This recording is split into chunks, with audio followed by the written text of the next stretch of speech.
You're watching AnewZ Tonight. I'm Guy Shone. The top stories this evening. In-person voting in the 2024 US presidential election is now underway, with both candidates closely matched in the polls. Spain's central government has approved a €10.6 billion relief package for 78 flood-hit communities. And a Russian rocket has successfully launched, taking 2 Iranian satellites into space.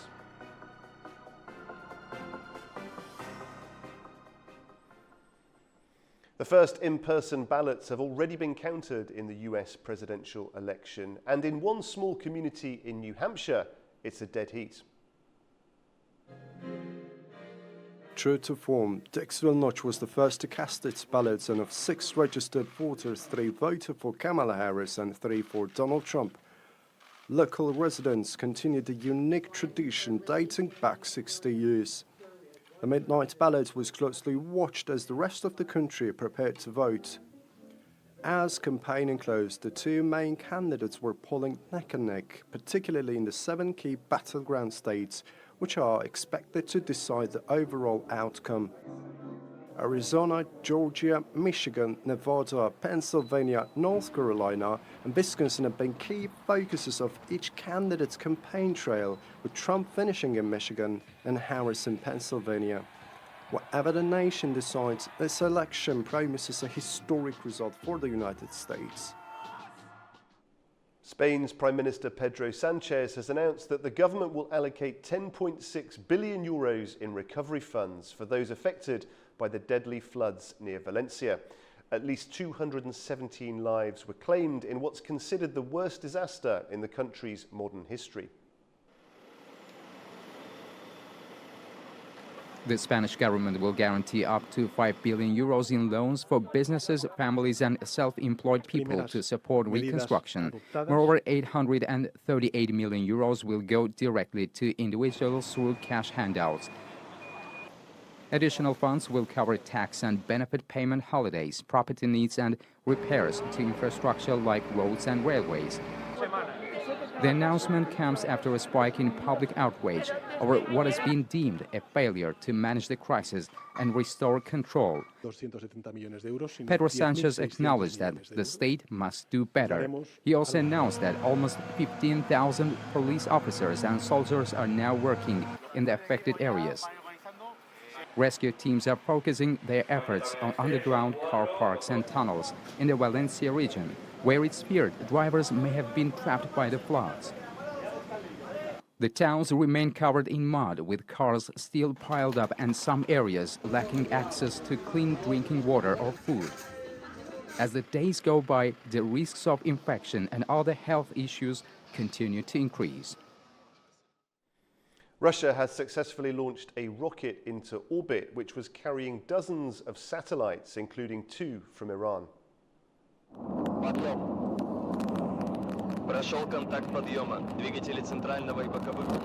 Soyuz rocket was launched from southeast Russia, carrying 2 ionosphere M-Earth satellites. According to the Russian space agency Roscosmos, they'll become part of the system for monitoring the Earth's ionosphere, an important part of the planet's upper atmosphere, which reflects and modifies radio waves used for communication and navigation. Russian-Chinese student satellite was also sent up into orbit. The Iranian satellites, which form part of a group of 53 other smaller ones, were the first to be launched on behalf of country's private sector. The 2 countries have been steadily strengthening bilateral ties. In February, Iran state media reported that Moscow had launched an Iranian research satellite to scan the country's topography from orbit. Tehran and Moscow are expected to further expand their relationship with a comprehensive strategic partnership, which is set to be signed soon, the Kremlin says. Russian President Vladimir Putin claims that Moscow is doing everything to normalize relations between Azerbaijan and Armenia, considering these countries as natural strategic partners.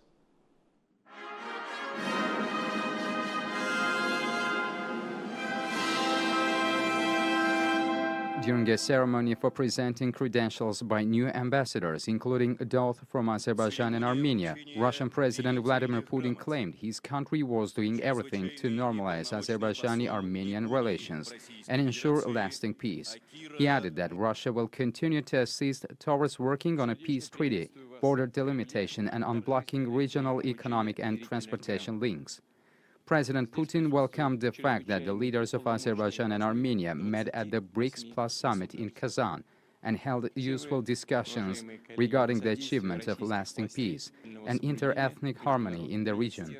He added that Azerbaijan and Armenia are close neighbors, very good friends and natural strategic partners and allies of Russia. Religious leaders have been gathering here in Azerbaijan to discuss the role of faith in solving the problem of climate change. The Global Summit of Clergy on Climate Change aims to find solutions to green issues through inter-religious dialogue.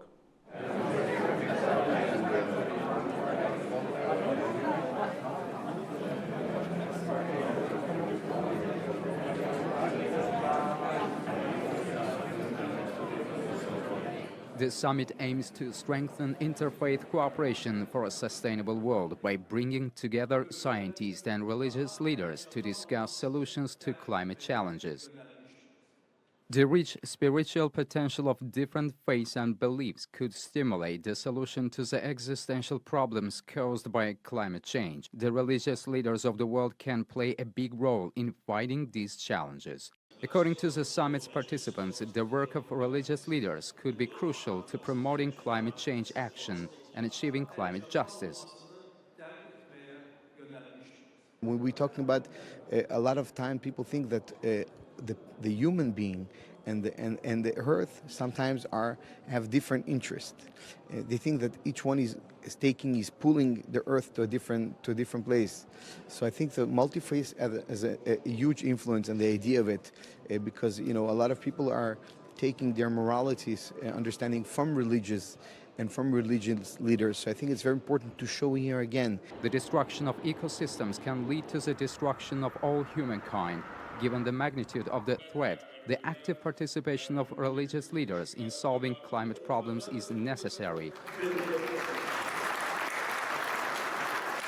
Well, it's important that the religious community, particularly leaders of faith, participate in the conversation about caring for the earth. It has a spiritual component to it, an understanding that speaks to our hearts, where we as individuals come to know each other as all humankind.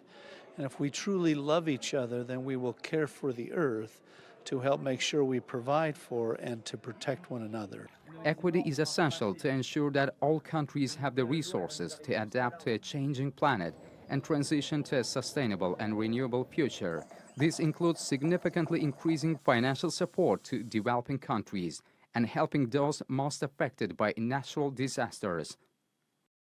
And it's so important as a person of faith to recognize that religious leaders have the ability to teach their followers true principles about stewardship, caring for the earth, taking care of each other and working to improve the human condition. And Azerbaijan's leadership on this is so important on gathering people so we can learn from each other. I've learned as a Christian, I've learned from my Muslim brothers and sisters today, from my Jewish brothers and sisters, and from fellow Christians as we all look at how we can apply these principles in our lives to be better stewards of the earth.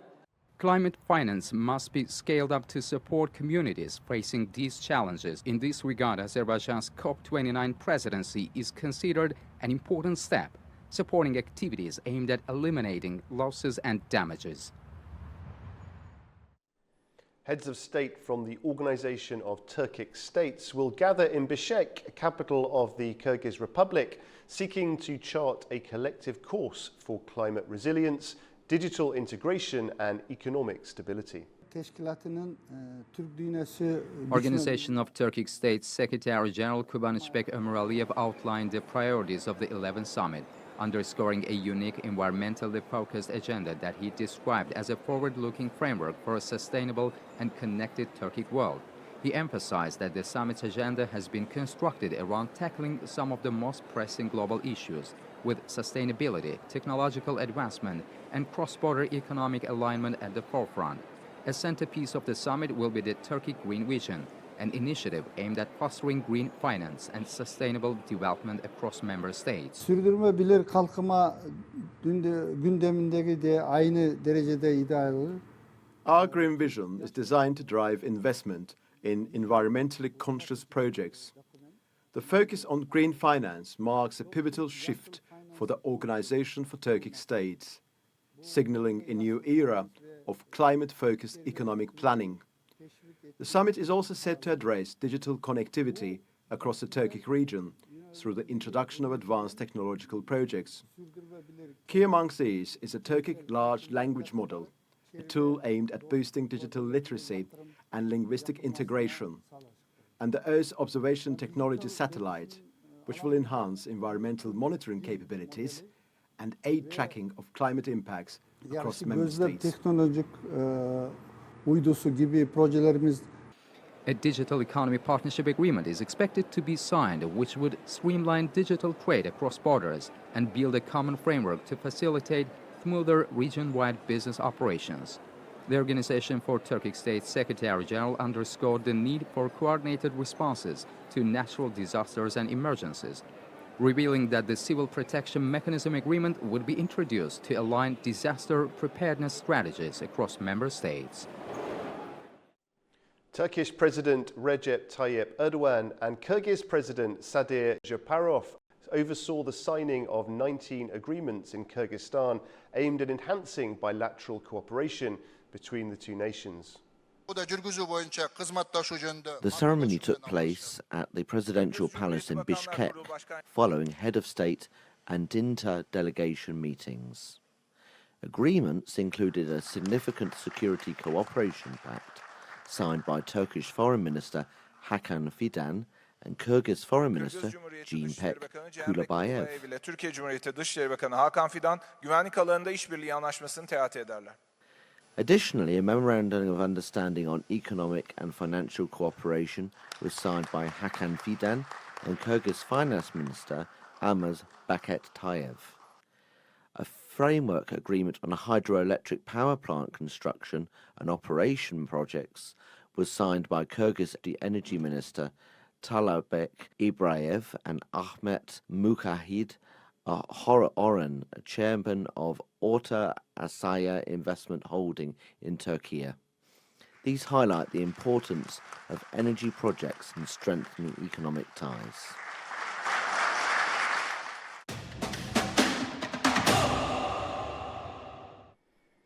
World tennis number 5, Novak Djokovic, has pulled out of the ATP finals due to injury. The defending champion of the season-ending event will now fail to win the title this year, leaving victory open to his rivals.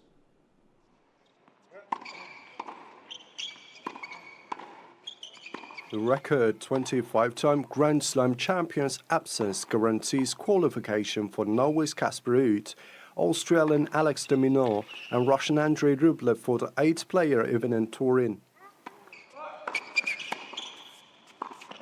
37-year-old Djokovic announced his retreat in an Instagram post. The player apologized to supporters who were planning to meet him. Djokovic won a record 7th title at the ATP finals last year, beating Italian Jannik Sinner in the final. However, the Serbian champion has failed to add to his Grand Slam collection this year, and losing the ATP title caps off a disappointing season. Nevertheless, he did claim his first Olympic gold medal by beating Spain's Carlos Alcaraz in Paris. Michael Jordan's game-worn red jersey from the 1996-97 championship season with the Chicago Bulls fetched nearly $5 million at a Sotheby's auction in New York. Brandon Hawks, a sports specialist at Sotheby's, had anticipated that this unique item described as a unicorn would sell for between $4 and $6 million before being listed for auction in October. I'm standing in front of Colossal, which is a Michael Jordan jersey from the 96-97 NBA season. It's one of the most extensively worn Michael Jordan jerseys ever to come to market. It was worn sort of during the peak of Michael Jordan's powers. So worn right after the movie Space Jam came out, so he was at the peak of his fame. and it was worn for 5 months. Jordan wore the jersey in at least 17 games, including a notable match on March 12, 1997, when rookie Allen Iverson famously crossed over Jordan, creating a legendary moment in basketball history, as noted by Hawks. This jersey was particularly special because Jordan typically wore a fresh strip for each game. No red jersey from the first 5 championship seasons of Michael Jordan has ever come to market. So it's an incredibly rare piece, and it's also been extensively used, which collectors love, right? So it was used for 17 games. Alongside the red jersey, Sotheby's auctioned 5 other Michael Jordan memorabilia pieces, including 2 white Chicago Bulls jerseys, a flag worn during his gold medal ceremony at the 1992 Olympics, and a warm-up jacket and training shoes from his time at the University of North Carolina. Well, they are the latest world and regional stories from AnewZ. Stay with us for more, and after the break, Anastasia Lavrina is here with more Inside Politics. Plus, Rifat Hamzayev has a very special interview ahead of COP29. From all of us here in Baku, a very good evening.